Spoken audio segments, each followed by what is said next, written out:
In today's video, I'm going to teach you how to create a subdomain in Hostinger, whether you're expanding your website's capabilities or setting up a new section for your domain. This step-by-step guide will walk you through the process with ease. To begin, make sure you're logged into your Hostinger account. If you're new to Hostinger, you'll need to create an account and set up your main domain before following along with this tutorial. Once you're ready, head over to Hostinger's main dashboard. You'll want to locate the domain section on the dashboard. This is where all of your domain management activities take place, including the creation of subdomains. Click on the Domain portfolio. Here you'll see a comprehensive list of all the domains you own. Identify the domain you want to use for the subdomain. Once you've found it, click on the Manage button next to this domain. This will take you to a settings page where you can adjust all of the various aspects of your domain. Next, look for the option labeled DNS/name servers and click on it. This section is crucial because it handles the DNS records. Think of it as the phone book of the internet, directing users to the right places. In this section, you'll be able to enter different types of records that assist in setting up your subdomain.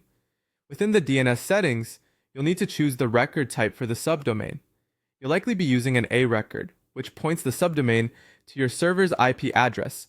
This is the most common type used for subdomains, but host providers sometimes use other types like CNAME. After choosing the correct type, you'll need to fill in the name field. This is where you enter your subdomain name.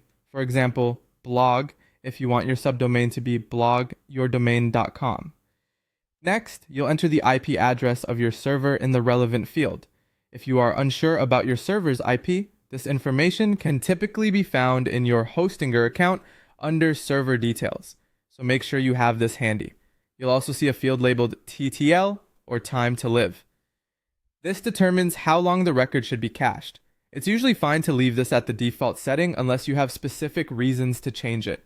Once all the necessary fields are filled in, go ahead and click Add Record. This will finalize the creation of your subdomain from a DNS perspective. With your subdomain settings in place, return to the main website dashboard in Hostinger and click on Edit Website. This opens up your website builder. Look for the Elements tab next. This is where you can start adding pages and features specific to your new subdomain. The options are vast, from incorporating galleries to images, so you can fully customize the subdomain to suit your needs. And there you have it, a newly created subdomain ready for customization and use. Thanks for watching, and don't forget to subscribe for more helpful tutorials.